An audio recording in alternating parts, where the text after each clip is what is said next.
Buenas tardes. Buenas tardes, doctor. Buenas tardes, doctor. Bueno, vamos a tratar de compartir pantalla en este momento.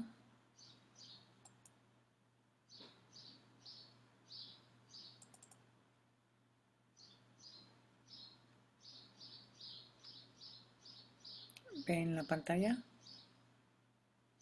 Sí, doctor. Sí, doctor. Ok.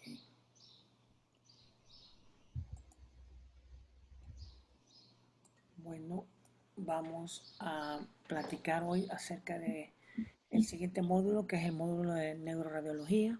Antes de iniciar, tuvimos una sesión a las 2 de la tarde con los catedráticos y llegamos a una conclusión. Su examen final va a costar 50 puntos. Los otros 50 puntos se van a subdividir en aproximadamente 7 examencitos modulares.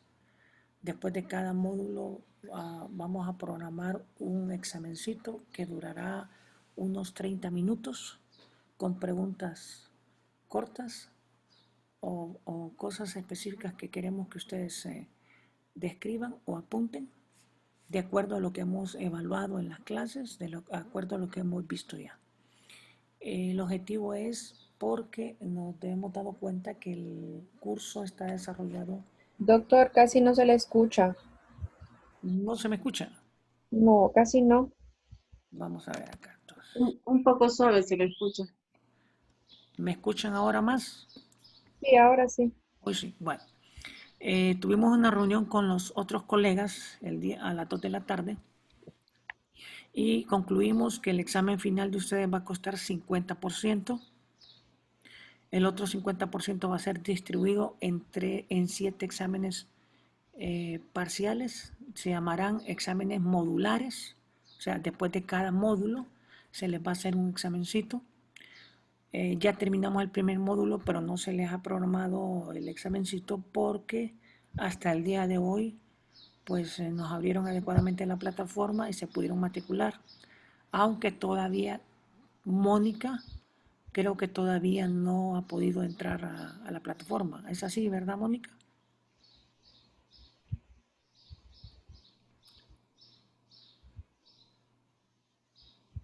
¿Me oye, Mónica? No la escucho.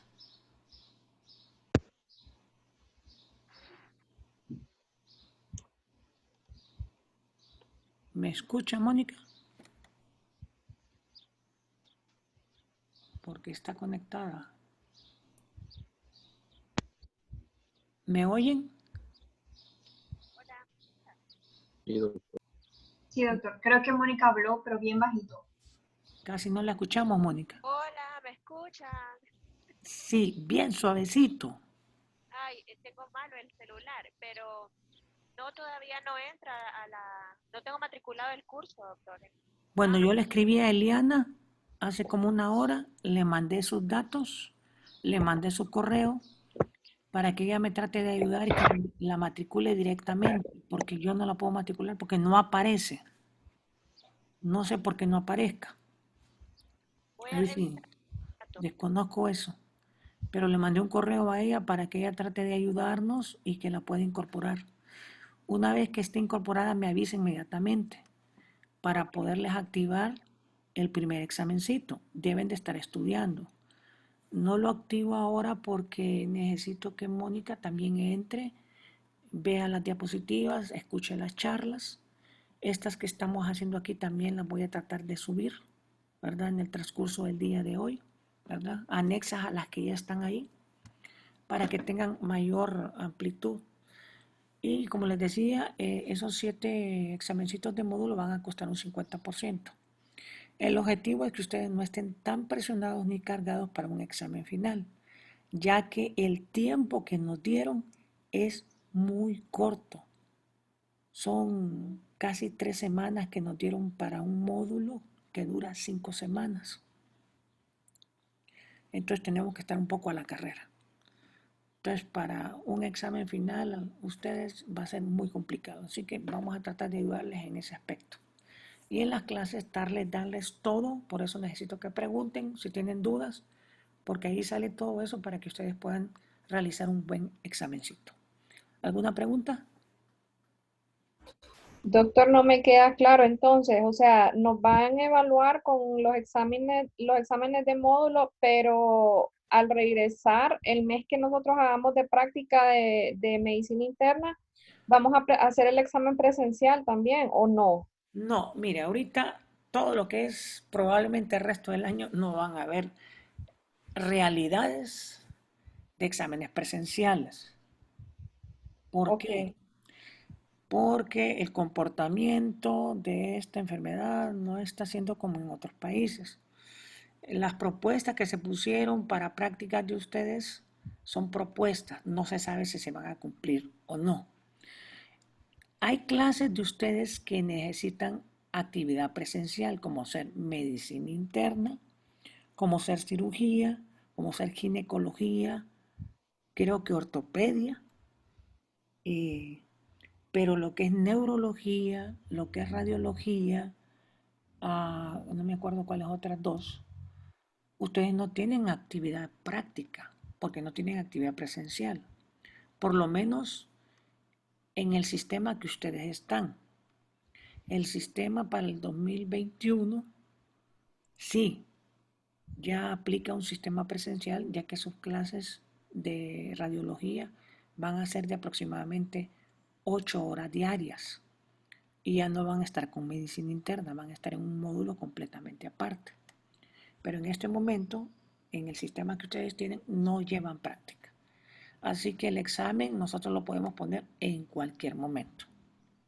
ok, entiendo. Sí, esa era mi duda, doctor, porque en la planificación que se mandó de CU, eso era lo que nos habían dicho, pues que todas las pasantías iban a ser así, que se iba a tener la parte teórica y después, o sea, al momento de regresar, cuando eso fuera, en el mes que nos tocaba la práctica de esa rotación, ahí nos iban a poner los exámenes, o al menos eso era lo que yo había entendido, por eso mi pregunta. Sí, sí, eso es real para todas las clases que llevan práctica, porque les tienen que evaluar la práctica. Claro, no, yo entiendo. Pero yo no tengo cómo evaluarles práctica porque no entran al departamento de radiología y no están dentro de los estudios ni nada de eso. En el Ujú. pensum en que ustedes están, el nuevo pensum que desarrollamos, sí, pero no ha sido aprobado hasta el 2021. Entonces no sé si ya tiene más claro. Sí, doctor, sí, sí, sí, sí. Ok, bueno. Mira la pantalla bien, ¿verdad? Sí, Ok. Si tienen más dudas en el transcurso, me hacen las preguntas o al final, con respecto a esto que hablamos ahorita. Ahorita vamos a hablar de lo que es el módulo de neuroradiología. En la neuroradiología es una de las primeras causas de evaluación en una emergencia, porque los pacientes pueden ingresar por trauma o por evento cerebrovascular. Trauma es el que vamos a dedicarle tiempo hoy, evento cerebrovascular lo vamos a ver mañana. Estas clases las estamos dando individuales porque son bien amplias y tienen conceptos muy variados y necesito que ustedes los aprendan muy bien. Entonces, hoy vamos a hablar lo que es trauma cráneoencefálico. Antes de eso, tenemos que entender los conceptos claros de qué es policontundido, polifracturado y politraumatizado. Policontundido es una persona que tiene múltiples golpes en diferentes partes del cuerpo, pero no afectan directamente órganos o sistemas que comprometan la vida del paciente. No quiere decir que un policontundido no pueda llegar a perder la vida por eso, sí puede, pero no es una pérdida inminente de la vida, a excepción de un politraumatizado que en cualquier segundo se les puede morir. ¿Por qué un policontundido se puede morir? Bueno, si un policontundido, o sea, vamos a explicarlo en el caliche, un polisopapeado tiene golpes en los músculos, en diferentes partes del cuerpo, sin fracturas, sin lesiones hepáticas, renales, esplénicas, ni torácicas, pero si tiene edema de todas las partes musculares, por patadas, etc., eso puede provocar inflamación, una miositis. Y una miositis puede generar una alteración metabólica. Esa alteración metabólica puede generar en sí una acidosis metabólica. Esa acidosis metabólica lo puede llevar a una insuficiencia renal aguda o una alteración cardíaca aguda. Y lo puede matar, sí, pero normalmente esto ocurre 72 horas o más. Entonces, esa es una gran diferencia. No estoy diciendo que no se debe manejar, lo que estoy diciendo es que es un protocolo diferente. Un polifracturado. Bueno, un polifracturado es aquel que tiene una o más fracturas que no comprometen la vida del paciente. Por ejemplo, tiene fractura en muñeca y codo y tobillo.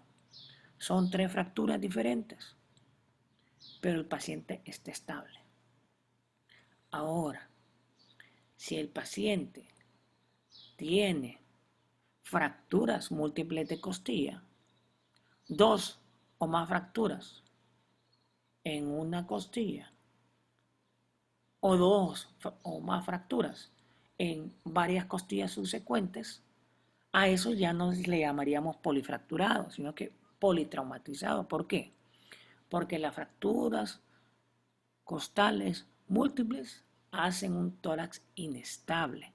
Y el tórax inestable es una patología que predispone a una alteración cardíaca o pulmonar inminente que compromete la vida del paciente. Entonces se tiene que evaluar al paciente para saber a dónde está. El tercer término, politraumatizado. El politraumatizado es aquel que tiene 2 o más lesiones en órganos y sistemas vitales del cuerpo que comprometen la vida del paciente en forma inminente. Por ejemplo, tiene un trauma craneoencefálico, tiene un trauma torácico y tiene un trauma abdominal, con compromiso evidente del estado neurológico, con compromiso evidente de la frecuencia respiratoria, con compromiso inminente de la cavidad abdominal por ausencia de ruidos, por disminución de ruidos, por hipertimpanismo, por matidez o por onda líquida. Esos son hallazgos clínicos. Todo eso nos hace considerar que se trata de un politraumatizado. ¿Y por qué es importante diferenciarlos? Porque los manejos son diferentes. Un policontundido lo puede manejar Mónica solita. No hay ningún problema, lo puede manejar, lo puede evaluar. Un polifracturado, lo puede ver Mónica y Jorge al mismo tiempo. Pero un politraumatizado lo tienen que ver los 9 que están aquí. Si verdaderamente es politraumatizado y verdaderamente le quieren salvar la vida. Porque tienen que manejar el protocolo del manejo del paciente politraumatizado. Y se lo pueden ejemplificar como, por ejemplo, llega Juancito a la emergencia. Juancito viene de un accidente automovilístico con volcamiento en su carro Paila del año 1980. Recibió volcamiento y chocó contra una Patrol.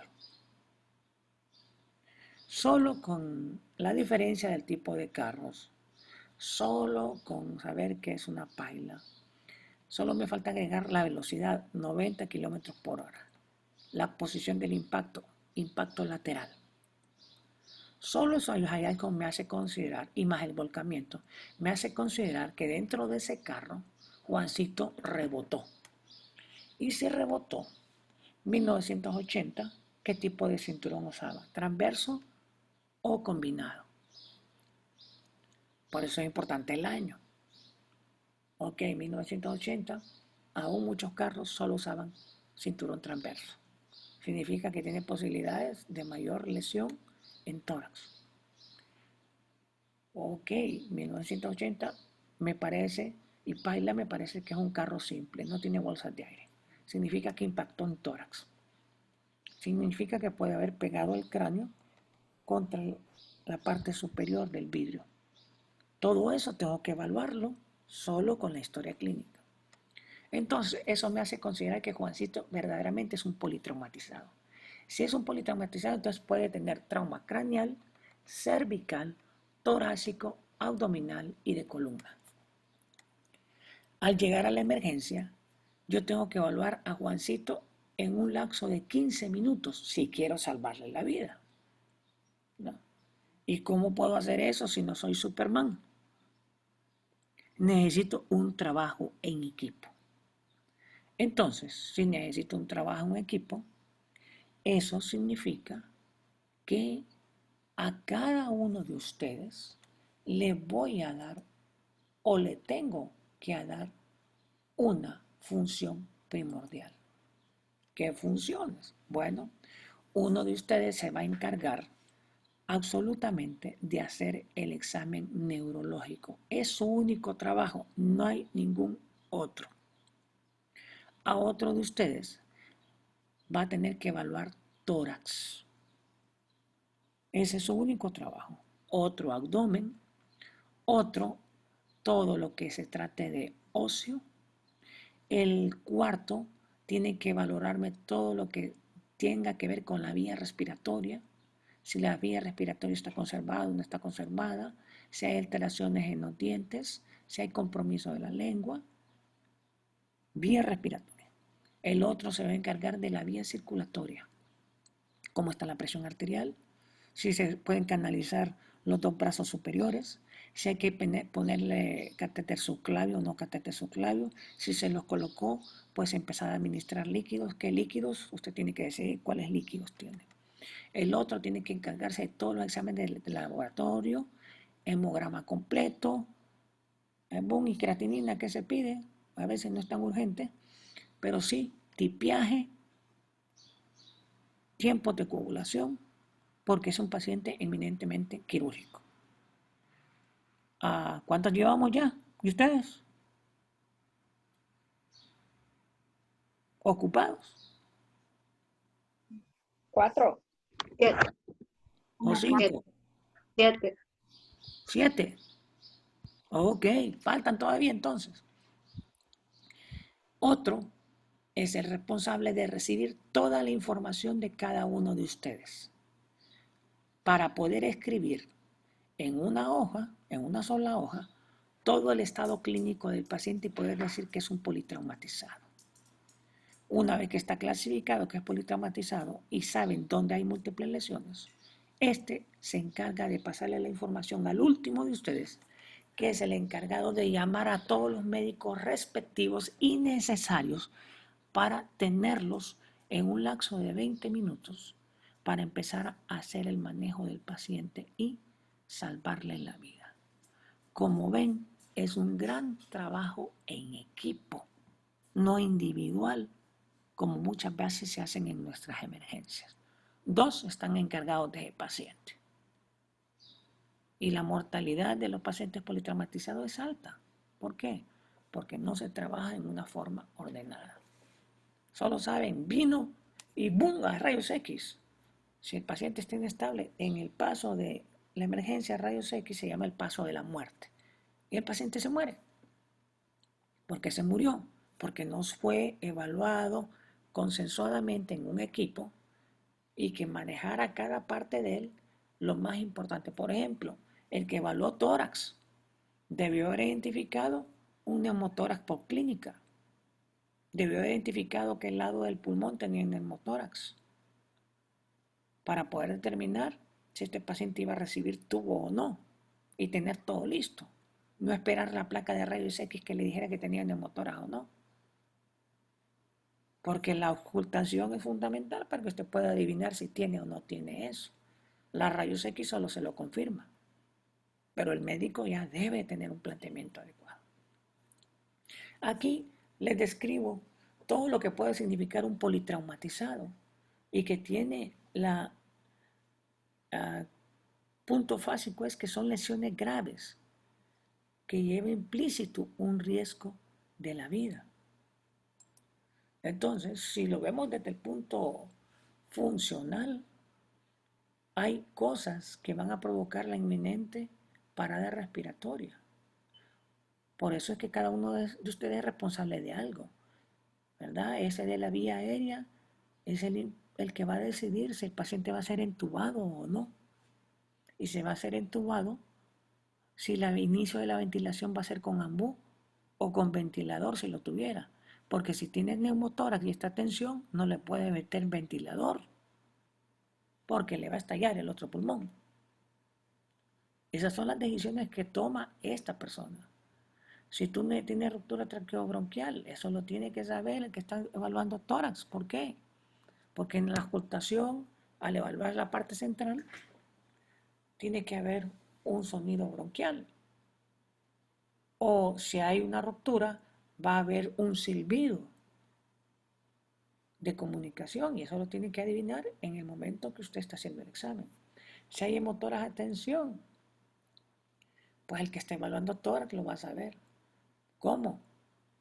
Va a notar que el pulmón está expandido, pero que los espacios intercostales del lado donde está el neumotórax están mucho más expandidos que el otro lado.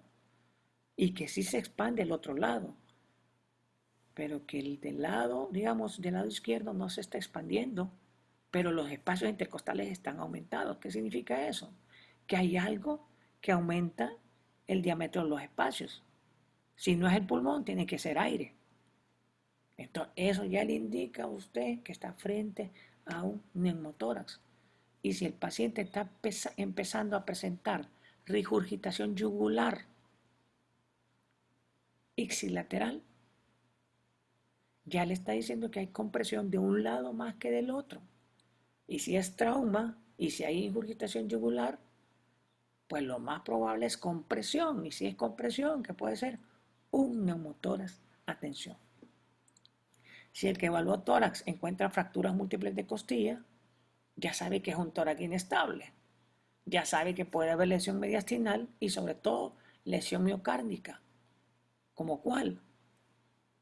Contusión miocárdica. Entonces este es el encargado que va a decir, hay que hacerle un electrocardiograma a este paciente, porque si tiene lesión miocárdica tiene que manejarlo como un infarto agudo de miocardio, si no se le muere. Si hay contusión pulmonar, bueno, el que está manejando vía aérea entuba y hay sangrado en pulmón, ¿qué hay? Una contusión pulmonar. ¿Cómo sabe que hay sangrado en pulmón? Porque al poner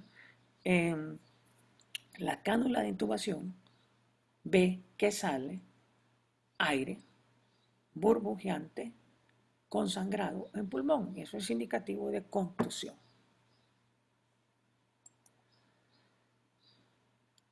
Cardiovascular, bueno, el que está evaluando tórax tiene que evaluar si los ruidos cardíacos están atenuados, están disminuidos completamente o están aumentados. Todo eso cambia y determina si hay taponamiento cardíaco, si hay ruptura pericárdica, para ver si es necesario hacer una. ¿Qué sería? A ver, en quinto lo tuvieron que haber visto.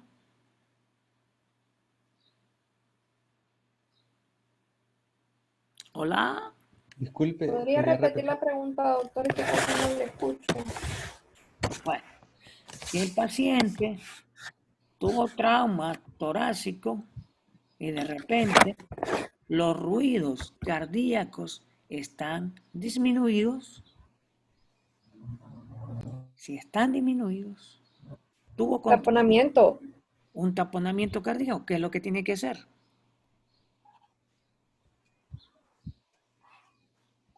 Abrir ventana pericárdica. Hacer una ventana pericárdica. ¿Dónde lo va a hacer? Ahí en la emergencia, ahí donde está el paciente. No tiene que llevarlo a ninguna parte, ahí tiene que hacerlo. Eso le va a salvar la vida al paciente. Pero ¿cómo se va a saber todo eso?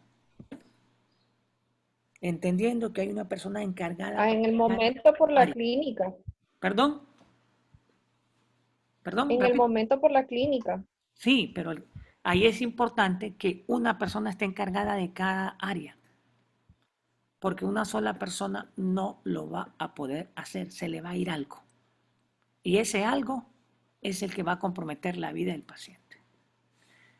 Otra persona va a encargarse del cerebro, va a determinar qué tipo de lesión tiene el cerebro. Hematoma epidural, hematoma subdural, hemorragia subdural, hemorragia intraventricular, etcétera, etcétera. Son un montón. Pero tiene que determinar cuál compromete más rápidamente la vida. Un hematoma epidural es de alta gravedad, ya lo vamos a ver en un rato. Pero para que eso se dé, tiene que ser todo un equipo. Si el paciente sobrevive, entra en una etapa secundaria.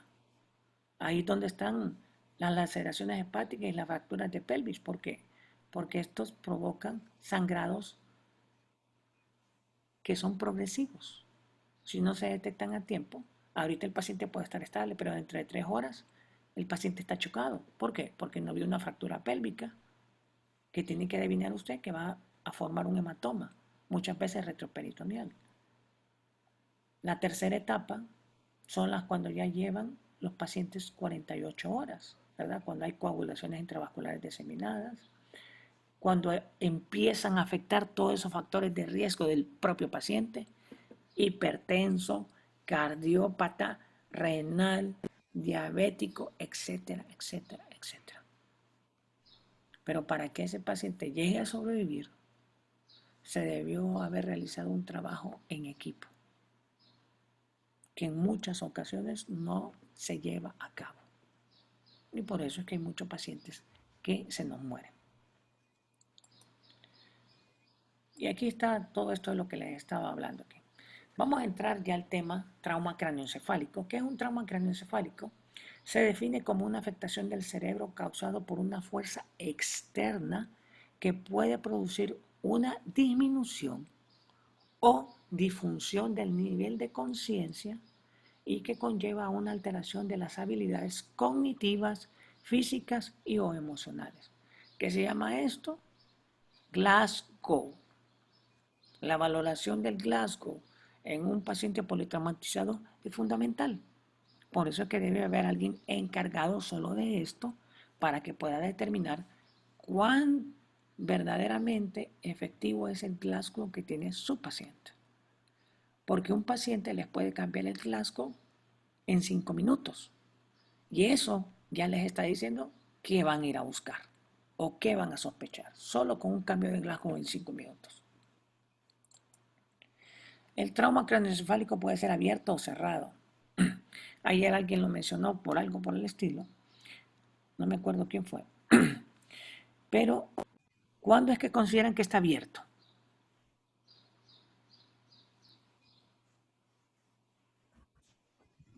Cuando hay pérdida de la continuidad de la bóveda, Y tiene que verla. no necesariamente. ¿Cuándo? No necesariamente. Cuando la ruptura solamente sea parcial. Cuando la ruptura solamente sea parcial. Entonces, aquí es un término bien difícil, bien complicado. Muchas veces consideramos que trauma abierto puede ser que se mire el hueso fuera, pero también puede ser que solo se mire una rajadura, ¿verdad? Una abertura en el cráneo. También es trauma abierto. Pero ¿y si no se mira?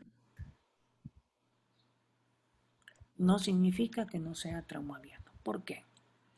Porque las fracturas en la bóveda craneana pueden ser de la tabla interna o la tabla externa. La tabla externa es la que está cerca de la piel y esa es la que vamos a poder ver. Pero la tabla interna no la podemos ver. Y esa es la que está en íntima continuidad con el cerebro. Pero también está en íntima continuidad con los senos paranasales, como el seno frontal, el seno etmoidal o las regiones petrosas. Si hay una fractura de la tabla interna en contacto con el seno frontal, es una fractura abierta. Con el seno etmoidal es una fractura abierta. Con el seno esfenoidal es una fractura abierta. Con la mastoide es una fractura abierta, aunque no sea visible. ¿Y por qué es importante determinar si es abierta? Pero el término, doctor, ¿Me escucho? Sí. el término es porque por la cercanía que tienen está más próximo a un orificio de salida. ¿O por qué? El término tiene que ver porque hace contacto con estructuras externas fuera de la bóveda craneana. Ah, O ok. sea, la meninge hace contacto con el ambiente externo. Inmediatamente que hace contacto ya es una fractura abierta. ¿Por qué es importante el determinar si es abierta o cerrada? Porque se manejan diferente. ¿En qué concepto? Una fractura cerrada, no necesariamente usted, o por lo general, no usa antibióticos. Pero desde el momento que tiene una fractura abierta, es obligatorio el manejo con antibióticos. ¿Por qué? Porque va a evitar que este paciente se le sobreinfecte. Y eso es fundamental. Vamos a ver, aquí les voy a enseñar alguna cosa. Este es el abierto. Es aquel en el cual está involucrada la bóveda craneana que se acompañe de ruptura parcial o completa de la misma o compromiso de cavidades aéreas. Los senos paranasales contienen líquido. Inocuo para el seno paranasal, sí, pero no para la meninge. Ese líquido hace contacto con la meninge y provoca una meningitis o meningoencefalitis o acceso cerebral, lo que a usted se le ocurra. Por eso es que tiene que manejarlo inmediatamente con antibióticos. Estas fracturas que están acompañadas en cavidades, la mayoría de veces no se pueden diagnosticar en forma simple. La tomografía lo hace, pero usted tiene que tener perspicacia, porque si no la busca, no la va a encontrar. Por eso tiene que saber el mecanismo de trauma. Para ir a buscarla, el radiólogo tiene que ir a buscar, aunque sea una fisurita chiquita, pero si la encuentra, tiene que decirlo para que el médico dé antibióticos. La cerrada, pues, es la que todo el mundo quiere. ¿Qué tipo de lesiones puede encontrar en el cerebro usted? Por un politraumatizado. Hematoma epidural, hematoma subdural, hemorragia subaracnoidea, contusión hemorrágica, lección axonal difusa. Cualquiera que encuentre de estas son lesiones que tienen un efecto directo en el sistema nervioso. Por lo tanto, se va a ver alterado su Glasgow. Y eso es importante, por eso el Glasgow es fundamental en el momento de evaluar estas lesiones. Empezamos con la primera. ¿Qué es el hematoma epidural? El hematoma epidural es un hematoma que se encuentra entre la tabla interna del hueso, que sería esta, la tabla interna del hueso. Esta es la tabla externa. Esta es la tabla interna, esta es la tabla externa. Y esta área que está en contacto con el cerebro, que se llama la meninges. Y las meninges tienen tres capas: dura madre, aracnoides y pía madre. La pía madre es la que está pegadita al cerebro.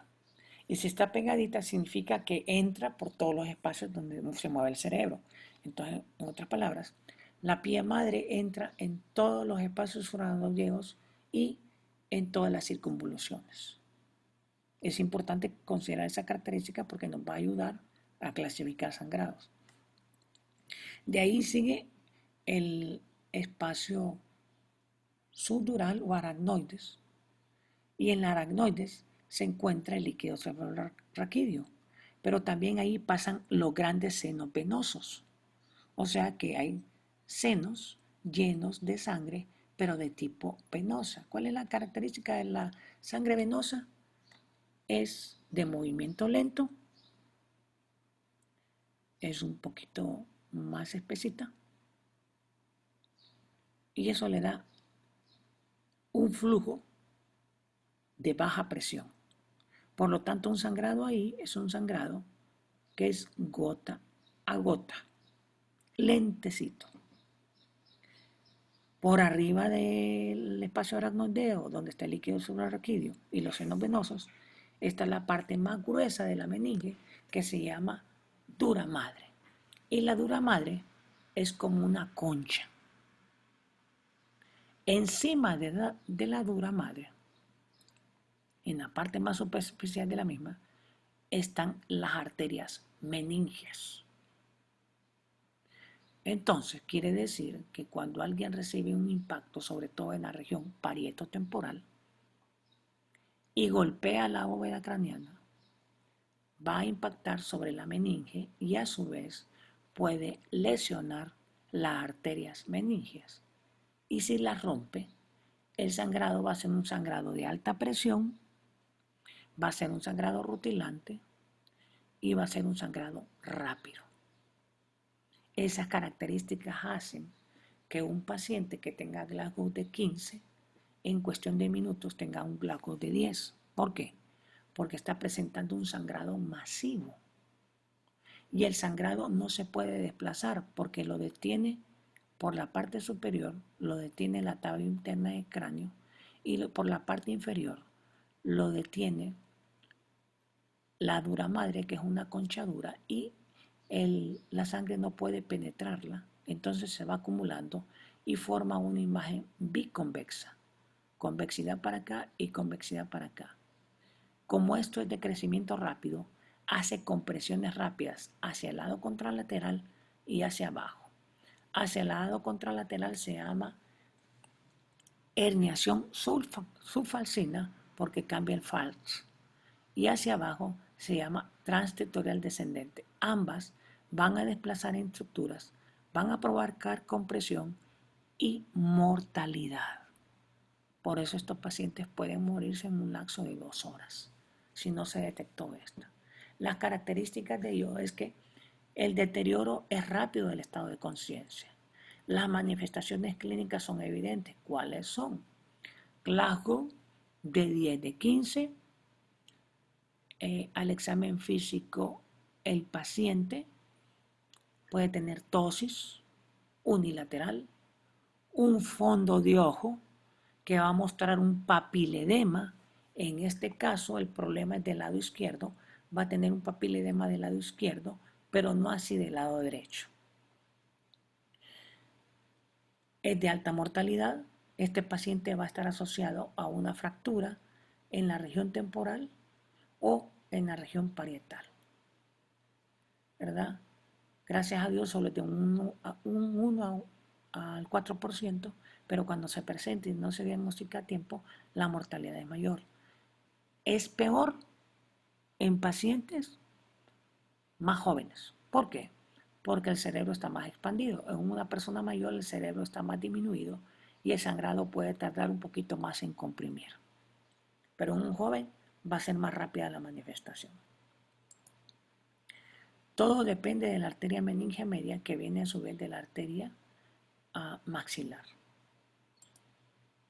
Aquí tenemos un ejemplo. Aquí tiene un impacto en la región temporal, provocó una fractura, dañó la meninge media y el sangrado empieza y se forma biconvexo, como lo tienen aquí.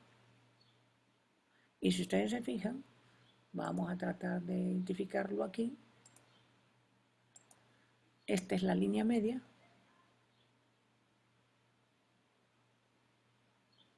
Aquí está la línea media. Y ahora nos vamos a dar cuenta que el sistema ventricular se fue todo para este lado. Quiere decir que todo este lado está comprimido y al fondo de ojo vamos a encontrar que hay un papiledema del lado izquierdo. El paciente va a tener un Glasgow de deterioro, puede tener alteración de la frecuencia respiratoria o cardíaca por la compresión tan extensa que tiene este hematoma epidural, que tiene forma biconvexa, que lo están viendo aquí. Y que si usted le ponen el ROI, las unidades de Homefield, les van a decir que son de aproximadamente 95 UH, que significan unidades Hounsfield. Si se acuerdan, ayer hablamos que 95 unidades Hounsfield significaban sangrado activo. Entonces, eso lo estamos viendo por clínica y lo estamos confirmando por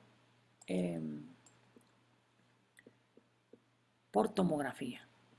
Pero antes de ir a tomografía ya tenemos que saber que el paciente tiene estos riesgos y que este paciente ya debe estar entubado, canalizado, doble vía, si es catéter subclavio, ya debe estar en camino al neurocirujano para que cuando venga ya pueda tener la imagen descrita para saber qué va a hacer. La tomografía no es que le está dando el diagnóstico, porque ustedes ya lo tenían clínicamente, si lo evaluaron adecuadamente, el que estaba encargado del área neurológica, sino para decirles el tamaño del hematoma y por dónde va a entrar. Porque si el hematoma hubiera estado a este lado, entonces la ventana sería a este lado. Los 4 agujeritos serían uno aquí, otro más arriba, otro más arriba. Pero aquí es parieto occipital, quiere decir que entonces el primer agujerito está en la región parietal, el otro en la región occipital superior, el que sigue en la occipital inferior y el otro en la parietal superior, para hacer la ventana y poder drenar a través de ahí el hematoma epidural. Pero se hace clínico y posteriormente radiológico. Aquí tenemos 2 hematomas epidurales, este es un niño, este es un adulto. Miren el mismo comportamiento. Desplazamiento de la línea media, claro, en cada uno de ellos es mayor, en este que es niño es más rápido, en este que es mayor, porque si ustedes fijan, hay más espacios sobre los dedos, aquí no había, aquí hay más, miren, espacios sobre los dedos, quiere decir que el cerebro es un poquito más pequeño, por eso el sangrado tarda un poquito más. ¿Preguntas?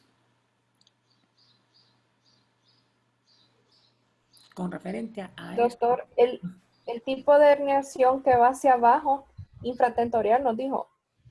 Transtentorial descendente.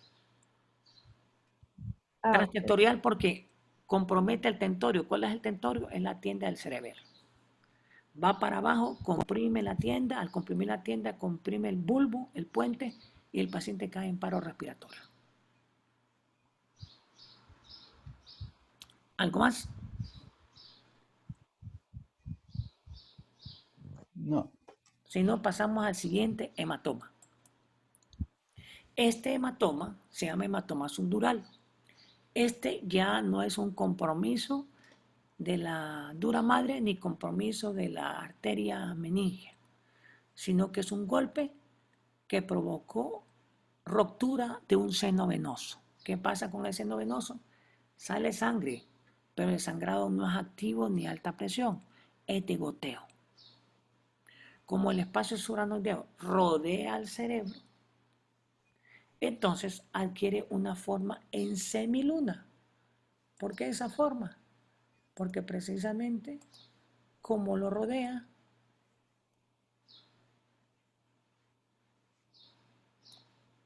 entonces agarra esta forma, como que estuvieran viendo un banano. Aquí era como un limón, este es como un banano, todo esto es sangrado. ¿Siempre hay compresión? Sí, va a haber desplazamiento de la línea media. Ojo, el problema de este paciente es que es más lento. Y si no lo sabe diagnosticar, ¿se le va a morir inmediatamente? No, sino que se le puede morir 8 horas después, porque no lo supo diagnosticar. Por eso es que cuando no se diagnostica bien, la cifra de mortalidad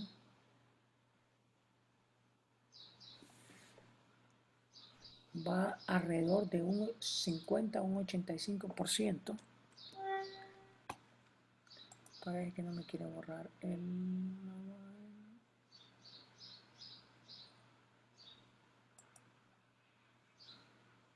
la cifra va de un 50 a un 85% precisamente por eso.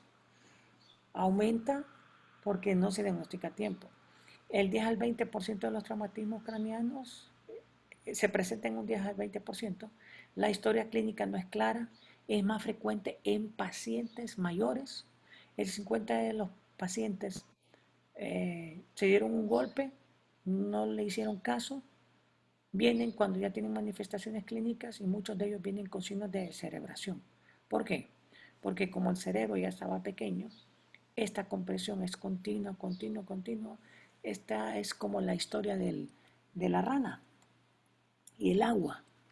Si ustedes agarran una rana o un sapo y lo echan en una olla con agua caliente, solo lo tiran, brinca y se salva. Pero si ustedes agarran una olla de agua fría, echan la rana empieza a nadar feliz de la vida, pero encienden la llama y se va a ir calentando poquito a poquito. Cuando acuerden van a tener sopa de rana, porque la rana no se dio cuenta a qué horas cambió la temperatura y a qué hora la mató. Eso es lo que ocurre con los hematomas subdurales. El sangrado es tan lento, pero progresivo, que va comprimiendo lentamente el cerebro y el paciente no se da cuenta. Por eso es que es importante en este tipo de lesiones, si no se logran demostrar, es explicarle al paciente que puede tener cambios su paciente desde el punto de vista, ¿cómo le diría? Con un lenguaje entendible, no con un lenguaje médico. No le van a decir si su paciente tiene ataxia, si tiene auras, si tiene disminución de fuerza, si tiene hiperreflexia. No le digan todo porque no va a entender el familiar, a menos que sea médico. Le dicen, si el paciente empieza a caminar como borrachito, tráigalo. Si el paciente queda bien lúcido, se pone muy dormilón, tráigalo. Si el paciente empieza con dolor de cabeza, tráigalo. Si el paciente empieza a decir que mira feo, tráigalo.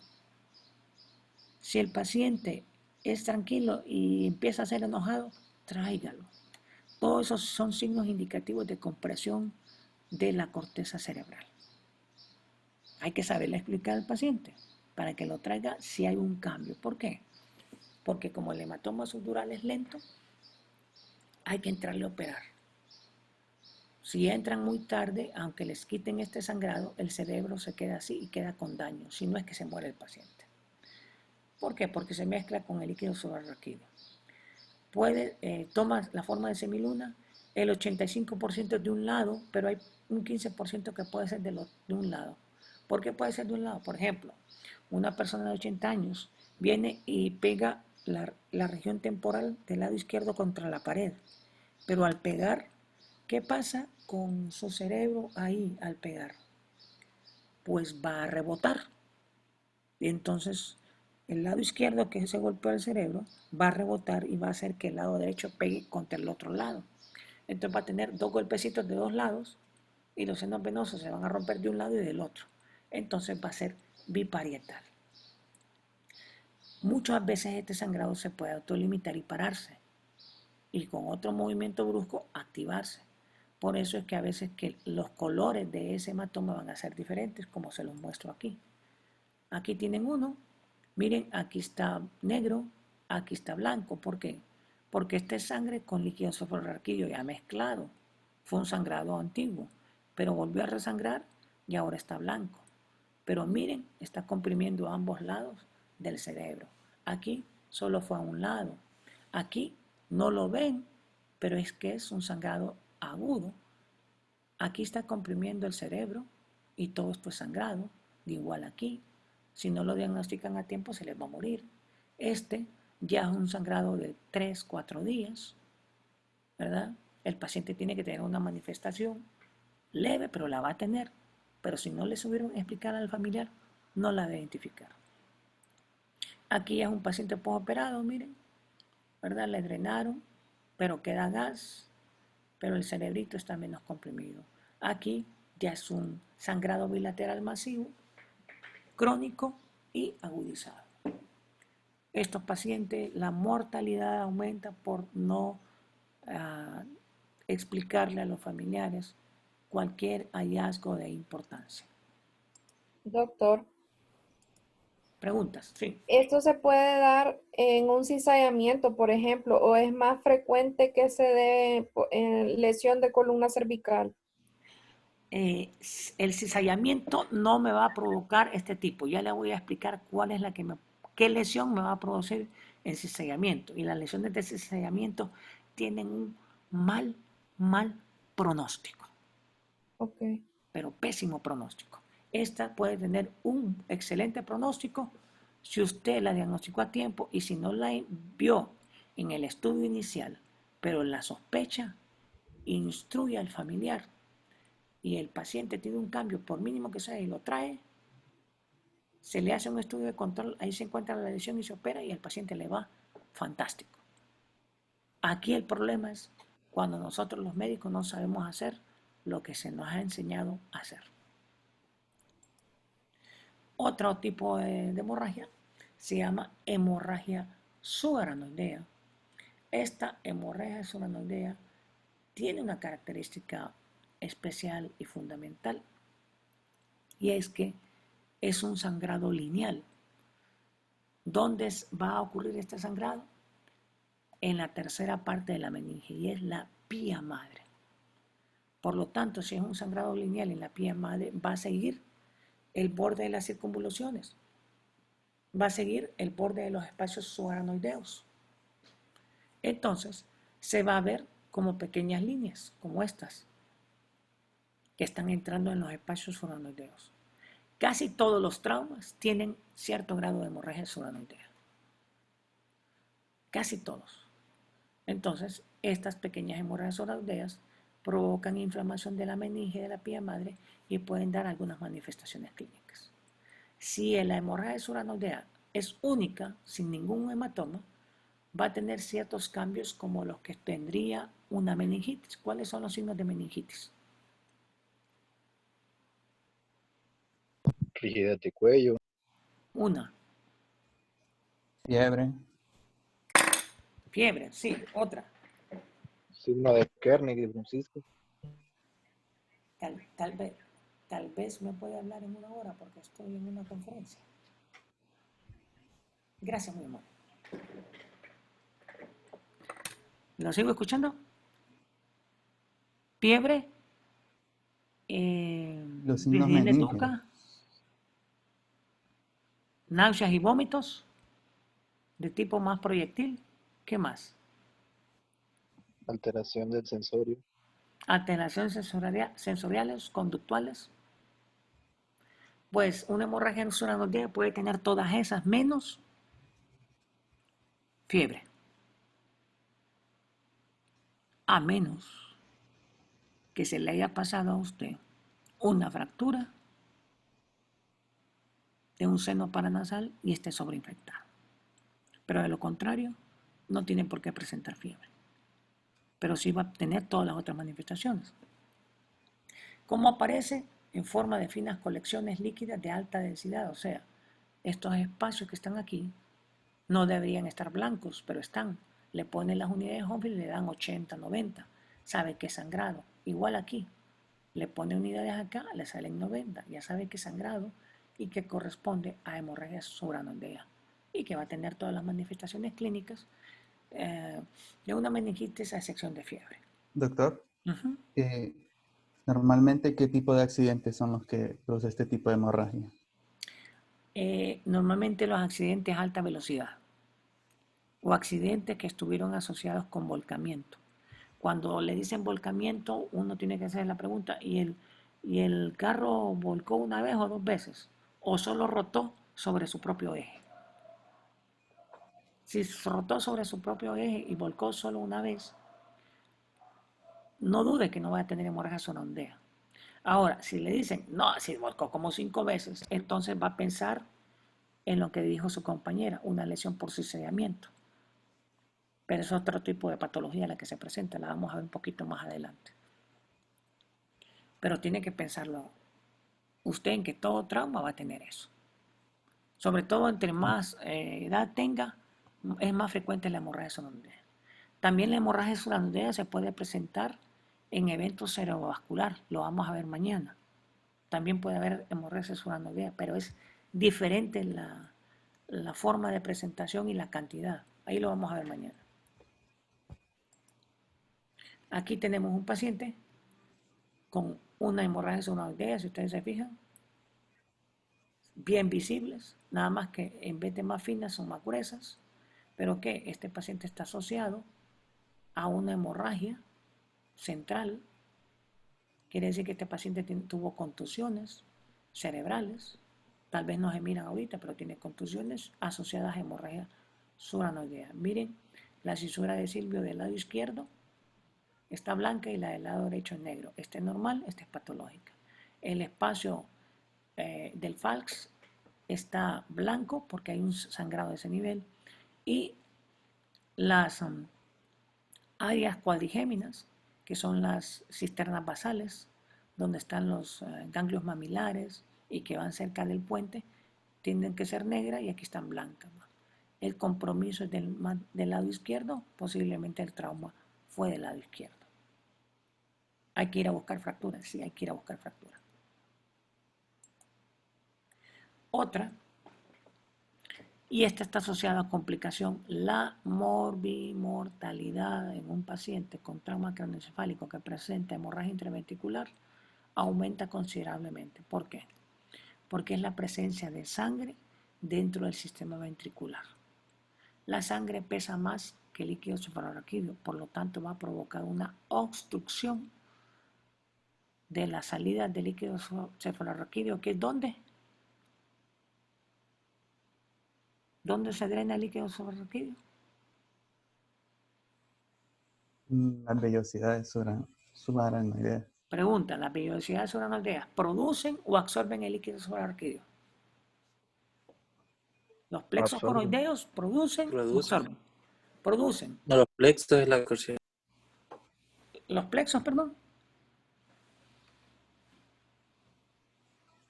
Los plexos producen. Producen. ¿Y a dónde se absorbe? En la vellosidad. En las vellosidades.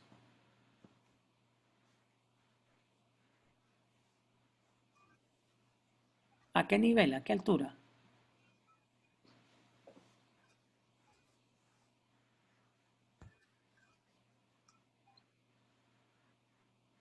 ¿Cómo así, doctor? Es Ventrículos decir, laterales, tercer ventrículo, cuarto ventrículo.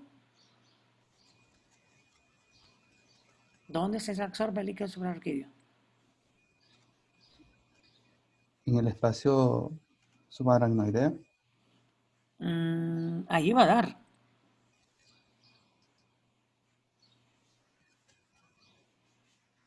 Pero se absorbe a nivel del cuarto ventrículo.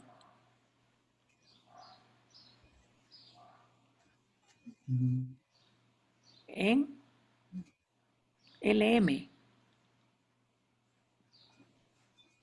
¿Recuerdan de neuroanatomía? Unas estructuras que una se llama L, otra se llama M.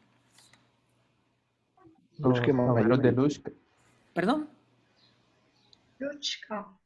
Luschka Y Magendie. y Magendie. Ahí se absorbe el líquido subaracnoideo. Como la sangre pesa más, va a caer más rápido al fondo y van a obstruir los conductos de Luschka y Magendie. ¿Y qué va a pasar?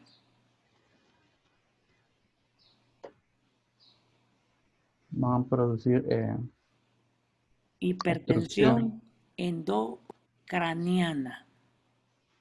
Entonces, ¿qué hay que hacer? Un manejo rápido de la hipertensión endocraniana, que es casi igual que una meningitis, nada más que en el fondo de ojo van a encontrar un papiledema bilateral, ya no unilateral, sino que bilateral. Paciente con trauma craneoencefálico, con papiledema bilateral, con náuseas, vómitos, rigidez de nuca, significa hemorragia intraventricular.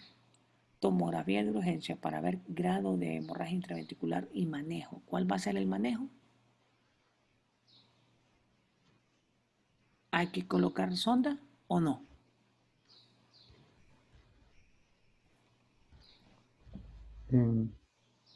¿Perdón? para drenar, dice usted. ¿Sí?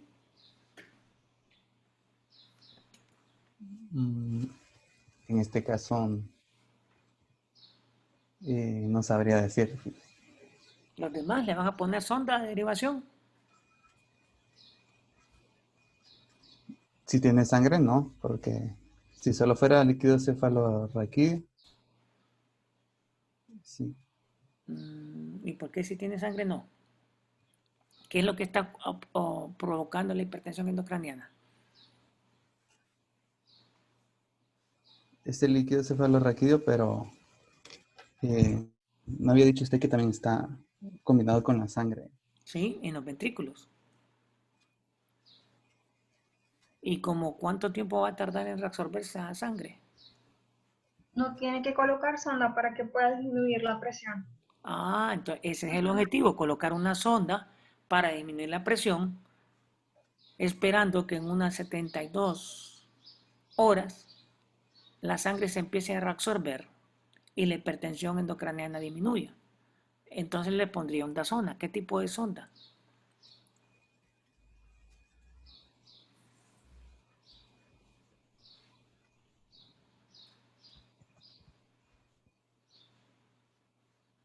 ¿Le pondrían una sonda de derivación ventrículo-peritoneal? ¿Saben qué va? Sí. Sí, le pondrían.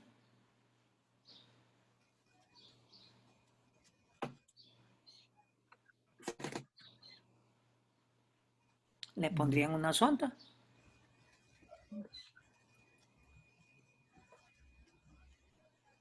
Pues sí, doctor. Sí. ¿Y los demás qué opinan? Sí. Es que esa era mi duda realmente al principio, doctor, porque cuando usted dijo drenarlo, yo había pensado en una sonda con derivación peritoneal y no sabía si se podía hacer por, por la sangre, ¿no? ¿Se la pondría o no? Es su decisión en este momento. Creo que sí. ¿Quiénes están de acuerdo con él? Yo. Yo Yo también. 4. ¿Y los otros?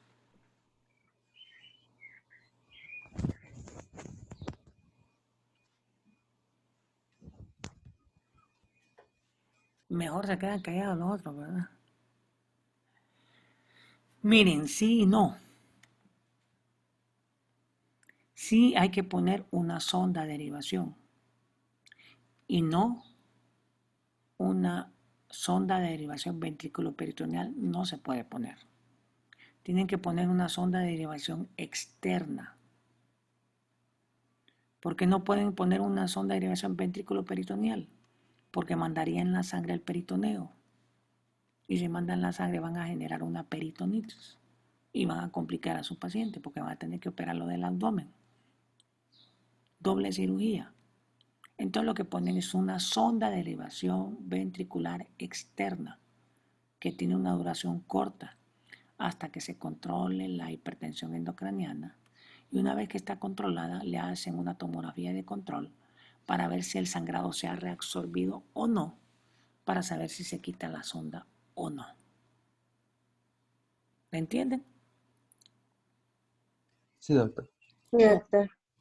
Lo importante es que ustedes lleguen a controlar esta hidrocefalia aguda que se produce por la hipertensión endocraniana.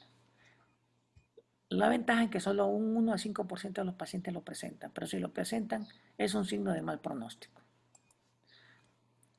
Aquí tienen un paciente, este paciente pues tiene un pésimo pronóstico, miren el sangrado, ventrículos laterales, tercer ventrículo, el tercer ventrículo tendría que tener ojo de gato, o sea el ojo de gato es así, chiquitillo, aquí está redondo, un ventrículo, cuarto ventrículo lleno blanco completamente, debería ser negro, es blanco. Si ustedes fijan, los ventrículos laterales no se ven nunca, perdón, los temporales casi no se ven en ninguna tomografía, no se ven para nada, pero aquí se están viendo, es porque hay signos de hipertensión endocraniana. Contusión hemorrágica, el mal manejo de esta patología es lo que puede provocar secuelas en la mayoría de los pacientes. ¿Qué es una contusión? La contusión puede ser simple o hemorrágica. Simple es cuando se le hincha el cerebro, pero solo está negrito. hemorrágica es cuando aparece un área blanca que es desangrado. Entonces, ocupa el 47% de las lesiones, sobre todo cuando las lesiones son de tipo frontal. Estos pacientes casi no tienen pérdida de la conciencia, lo que tienen son cambios conductuales. Empiezan a hablar loqueras, o se vuelven agresivos, o se vuelven súper fuertes, lo que sea. Eso se le llama frontalización cerebral, ¿verdad? Y es por edema. Estos pacientes debían de ser manejados con intubación, aporte de glucosa, reposo, para que el cerebro no se hinche más, porque entre más se hincha, lo que provoca que los vasos se dilaten, y entre más se dilaten, sangran. Entonces complican. Estos pacientes cuando tienen, como una hemorragia, una contusión hemorrágica frontal, estos pacientes pueden quedar con crisis convulsivas. Si es en el lóbulo temporal, son pacientes que pueden quedar con cambios conductuales permanentes, esquizofrénicos, paranoicos, etcétera, etcétera. Este tipo de lesiones se presentan por aceleración o desaceleración, ¿verdad? Casi parecido al cizallamiento, ¿verdad? Pero es por un impacto brusco. Se asocian a fractura craneal, que puede estar asociado a hundimiento o no hundimiento, pero normalmente tiene una fractura. ¿Quiénes se afectan más? El lóbulo temporal es el que más frecuentemente se daña, porque ustedes se acuerdan que es la parte más delgada. El 33% son los lóbulos frontales. Si un paciente tiene una contusión no hemorrágica, este paciente debe manejarse bien, bien, bien, porque tiene posibilidades que a las 24 a 48 horas esa área hinchada sangre y se convierte en hemorrágico. Hay un déficit neurológico focal o cambios de la personalidad de acuerdo a donde esté la afectación. El otro es el hematoma intrapaquimatoso. Esto es simplemente un pedazo de sangre o un coágulo de sangre dentro del cerebro. ¿Qué ocurre con los coágulos dentro del cerebro? Ocupan espacio. Si son pequeños, se van a resolver. Si son grandes, van a provocar efecto de masa, como lo provocaría un tumor. La tomografía, su fundamento es para ver el tamaño y para ver la entrada de la cirugía, ¿verdad? Porque si no saben dónde está la entrada, no saben por dónde se va a meter. Tenemos hematoma aquí, pero tenemos edema aquí alrededor. Esto nos hace sospechar de que el sangrado hizo compresión y el área adyacente está hinchada. El manejo de esto debe ser en cuidados intensivos. Aquí tenemos un hematoma grande, hay desviación de la línea media. ¿Operarían este?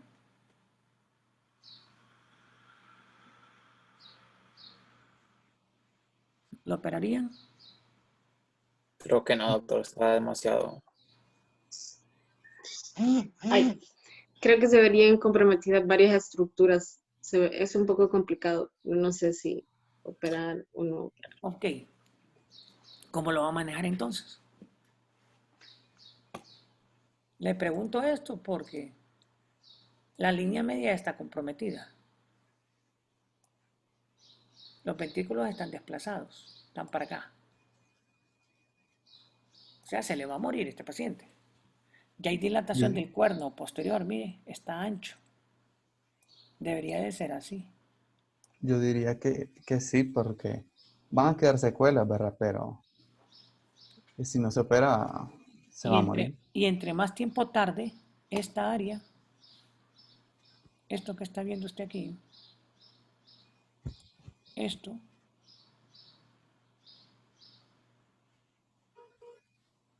que está aquí, es área de edema. Este tejido, como está siendo comprimido, se está infartando. Más secuela para tener. ¿Qué tiene que hacer? Abrir la ventana e ir drenando despacio. Puede tardar hasta 3 horas o 4 horas en sacar este coágulo. Y tal vez no todo. Pero el objetivo es ir drenando para ir descomprimiendo despacito. No es de un solo, es despacito. Esta cirugía es tardada. Para ir descomprimiendo lentamente el paciente quedará con su secuela, pero no se le va a morir. Ahora, ¿operaría este?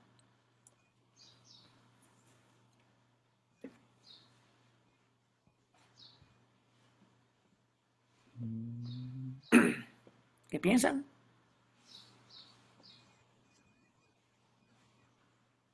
Ese no es más fácil que se reabsorba sólido, como no hay tanto No. compromiso. Aquí están los ventrículos laterales. Esta es la altura de los ventrículos laterales.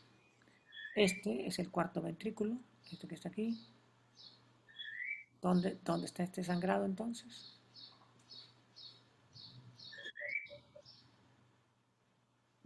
Intraparenquimatoso. Sí, pero ¿dónde? ¿Qué nivel? Esta es la tienda del cerebelo. ¿Ve? ¿Dónde está el sangrado entonces?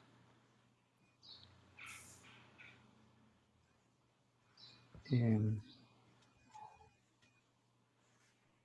De la tienda del cerebro para abajo está todas las estructuras infratentoriales. ¿Qué estructuras infratentoriales hay? Puente. Puente. Entonces el sangrado está en puente. ¿Qué se me hizo esto?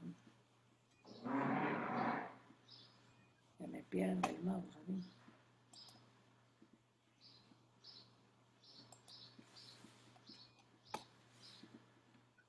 Este es puente. Entonces lo operaría.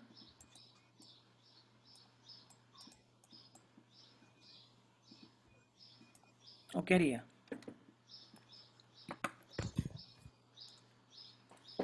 Aló, buenas.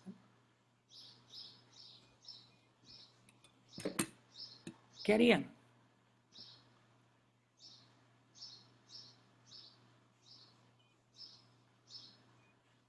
Bueno, no, creo que también debería operarse porque, aunque no sé si el sangrado es tan importante como para comprometer la vida, pero Aló.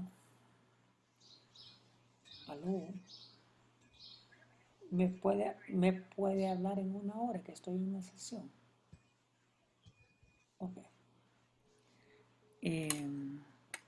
Miren, en este caso, no lo toquen. Sea como sea el sangrado. Si usted toca ese puente, puede caer en un paro respiratorio. Déjelo evolucionar a ver qué va a pasar. Hay lugares donde usted va a poder entrar y otros lugares donde no va a poder entrar. ¿Qué va a hacer? Entúbelo, manéjelo con bastante oxigenación, bastante glucosa, un manejo antiedema, no manitol. El manitol incrementará el sangrado. Pueden usar dexametasona si quieren. Y a ver qué pasa. Pero no siempre van a poder manejarlas todas las cosas. Hay que saber que nosotros tenemos limitancias en muchas ocasiones.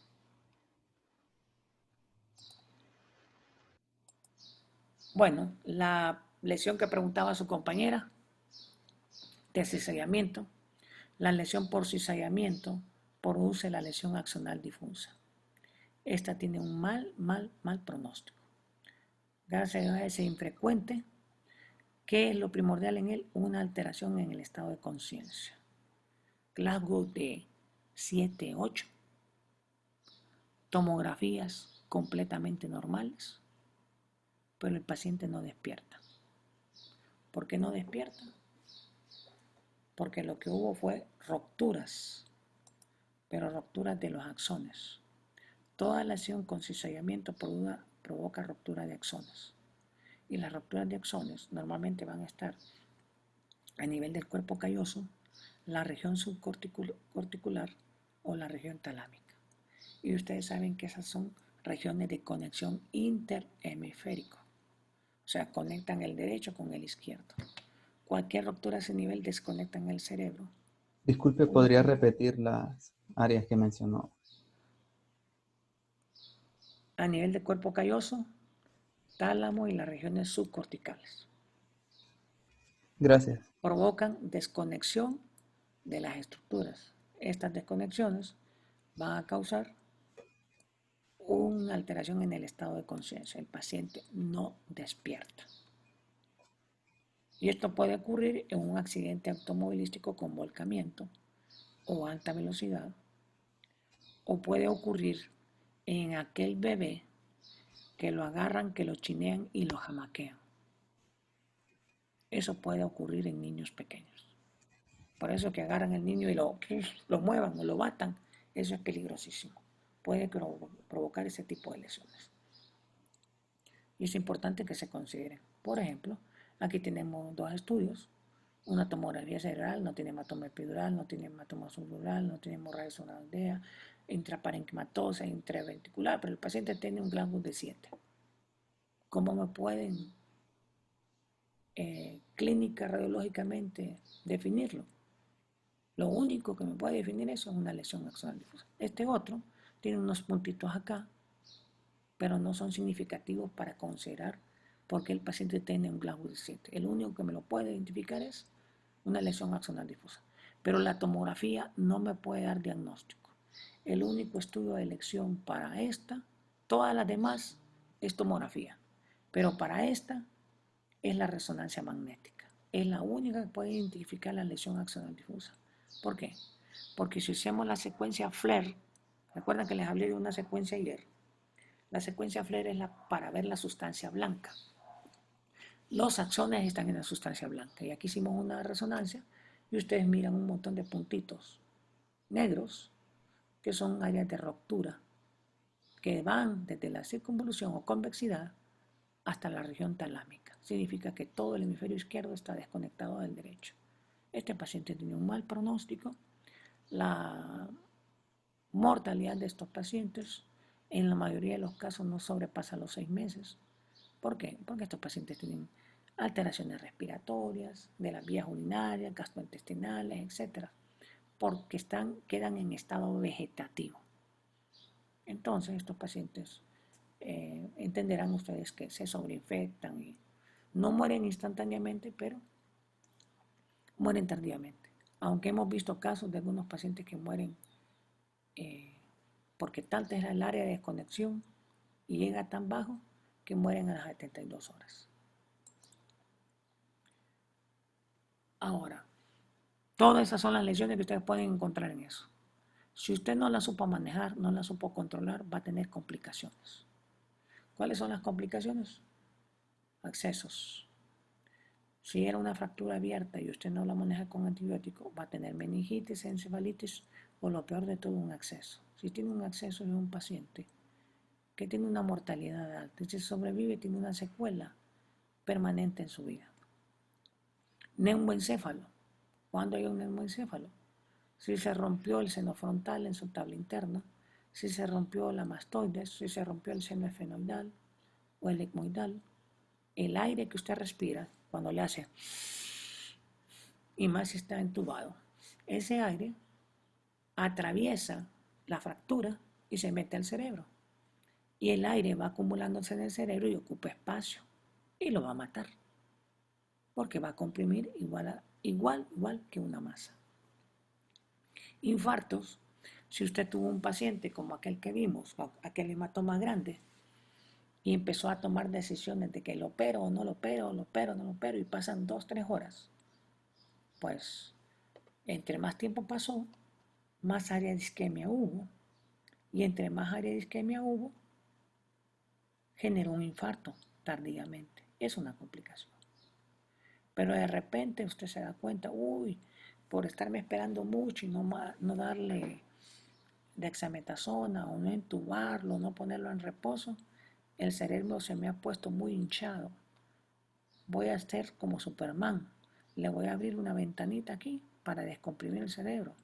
Lo único que va a suceder es que el cerebro está tan presionado que por donde usted abra, por ahí se va a salir el cerebro.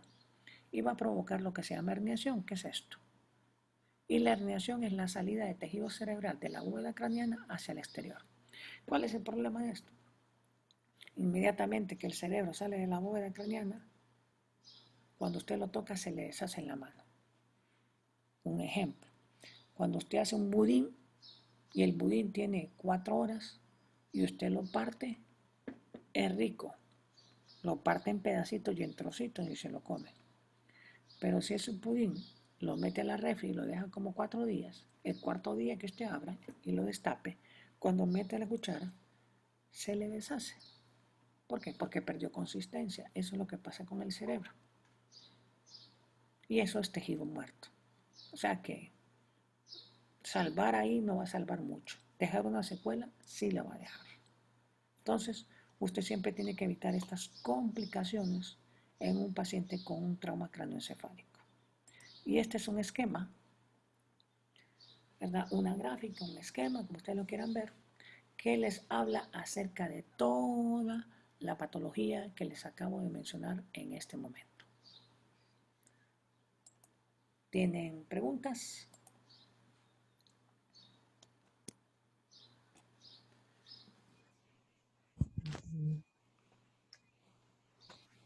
¿Comentarios? ¿Aportaciones?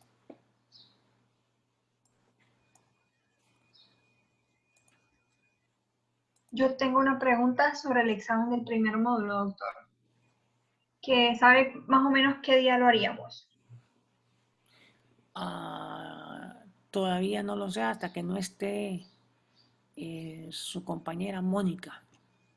Pero usted no va a avisar con tiempo, ¿verdad? Claro, Ah, ok. claro, pero ya deberían de empezar a estudiar. Sí, doctor. ¿Cuándo tenían que haber empezado a estudiar? El primer día de la clase. El lunes. Desde el lunes. Sí. Les voy a decir lo que siempre les digo a los alumnos, si no es que ya lo escucharon, de alguien lo haber escuchado. En esta clase tienen que empezar a estudiar desde el primer día que empiezan a recibirla. Entre más días tarden, más problemas tienen. ¿Y cuáles son los problemas? Asimilación, caracterización de las enfermedades, discernimiento y sobre todo la capacidad de agarrar todas las áreas de la medicina, anatomía, biología y todo eso y hacer un diagnóstico diferencial. ¿Vieron todas estas enfermedades? Todas estas lesiones traumáticas son diagnósticos diferenciales de un paciente politraumatizado. Y solo estamos hablando de cerebro. ¿Creen ahora que es tan fácil ver un paciente politraumatizado? Si solo con cerebro ven todo lo que tuvimos que evaluar, todo lo que hay que hacer de diagnóstico diferencial. Entonces, muchas veces los pacientes politraumatizados que manejamos no los manejamos adecuadamente porque los vemos a la carrera. Y por eso es que a todo el mundo se le pone politraumatizado. ¿Algo más? Doctor, Doctor, no, dale. ¿Sí? ok, solo quería preguntar si estas clases las va a subir al canal de YouTube o solo en el campus. ¿Cómo? Como siempre tengo que editarlas y a veces llevo un tiempo un poco editarlas estas, pero sí las puedo subir al canal de YouTube. Doctor, ¿cómo es el manejo del hematoma intraparenquimatoso? Bueno, tiene que tener parámetros clínicos para tomar la decisión del manejo de un hematoma intraparenquimatoso. No se puede dejar llevar solo por la imagen tomográfica. Usted tiene que evaluar su paciente. ¿Está estable o está inestable? Sus tiempos de coagulación. Su compromiso neurológico es leve, moderado o severo. El sangrado intraparenquimatoso, ¿en qué localización está? ¿Está en tálamo? ¿Está en cápsula interna? ¿Está periventricular? Todo eso lo va a definir usted dónde, cuándo y cómo va a manejar su paciente. Si su paciente está estable, su compromiso es limitado, el sangrado es pequeño, ¿Cuál es el riesgo-beneficio? Si yo lo puedo entubar, si yo lo puedo oxigenar y si lo puedo estabilizar, lo que puedo hacer es esperar que el sangrado se reabsorba. Ahora, si es un hematoma grande, con desplazamiento de estructuras y con compromiso de regiones importantes como el tálamo, cápsula interna o el cuerpo calloso, lo más seguro es que tenga que entrar a operar de emergencia. Ahora, entrar a operar de emergencia no significa que en media hora voy a sacar ese coágulo. Como les digo, estas operaciones pueden ser hasta de 4 o 5 horas. ¿Por qué? ¿Han entrado a alguna cirugía cerebral? No, yo nunca. Bueno, No. se hace la ventana. La ventana se hacen 4 agujeritos con un taladro sin tocar la meninge. Esos 4 hoyitos lo único que sirven es para meter una sierrita. Y la sierrita se agarra del extremo derecho. Les voy a poner pantalla para que me miren. Vamos a ver si tengo aquí. Voy a poner esto. Voy a usarlo. No sé si me ven. Esto sería la sierrita. Me hacen un agujerito aquí, otro agujerito acá, otro aquí, otro acá. Y meten la sierrita por aquí, en el primer agujerito. La guían hasta que salga por el segundo agujerito. Y de ahí la jalan hacia arriba y le empiezan a hacer así. Y va cortando el hueso. De ahí lo pasan al otro lado, acá, y corta el hueso. De ahí acá y corta el hueso. De ahí en el último y también corta el hueso. Hasta el punto que se saque la tapita de hueso. Se saca la tapita de hueso y debajo, si era un hematoma epidural, nomás quitan la tapita y está el coágulo. Y es más fácil sacarlo. Si es un hematoma subdural, tienen que romper, o sea, cortar la meninge. Al cortar la meninge ya lo convirtieron en infectado y tienen que dar antibióticos. Cortan la meninge. Si es subdural, lo van a ir sacando poquito a poquito. Pero si es un sangrado intraparenquimatoso como en eso, cortan la meninge justamente en el área donde está el hematoma. Una vez que cortan la meninge, van a entrar al espacio subaracnoideo y por ahí, por el espacio, van a meter una sondita delgadita y la van a meter así, ¿ven? Aquí, poquito a poquito, hasta que golpee el coágulo. Cuando golpee el coágulo, cuando lo golpee el coágulo, en el impacto trata de salirse y se va saliendo por otro lado, por otro espacio subaracnoideo. Entonces siguen golpeando y el coágulo va saliendo. Golpean, sigue saliendo, golpean y siguen saliendo. Usted decidirá, como cuando va saliendo el coágulo, usted lo va sacando y lo va poniendo. Y usted mira, se acuerda de la imagen y dice, uy, ese coágulo está de igual tamaño al que yo mire en la imagen. Puedo tomar la decisión. No, aquí paro, ya no sigo. Lo tapo, lo sello. Lo destetan o después de 3 horas le hacen un control tomográfico y miran que el sangrado está reducido en un 80%. No lo va a volver a reoperar, sino que va a esperar que ese coágulo que está ahí se reabsorba solito. No necesariamente necesita sacar todo el volumen. Pero usted entiende que con haber sacado eso descomprimió en un 80% el cerebro y el paciente va a tener una mejoría clínica. Claro, lo va a quitar de ventilador hasta las 72 horas. Y probablemente le haga una tomografía hasta las 72 horas. Eso lo decidirá el médico especialista, con la experiencia que él tenga. ¿Estamos claros? Sí, gracias, doctor. ¿Algo más?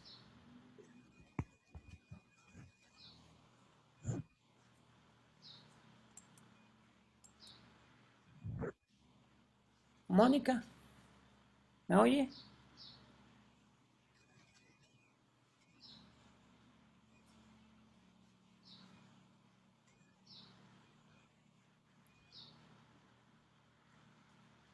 ¿Me oye bien, Mónica?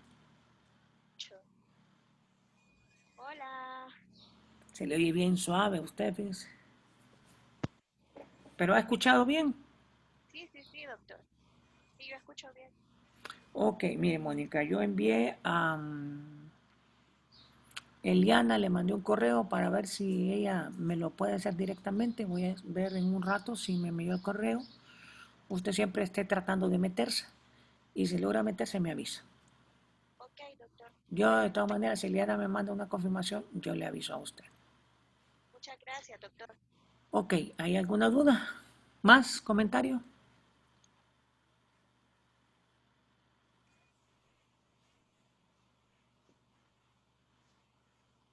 Pues No, No, por doctor, ahora no. gracias por la clase. Bueno, entonces nos estamos viendo mañana, si Dios lo permite. muchas gracias, doctor. Que tenga buen día. Buenos días. Gracias, Cuídate. doctor. Gracias. Nos vemos, Gracias, doctor. doctor. Bueno. Gracias.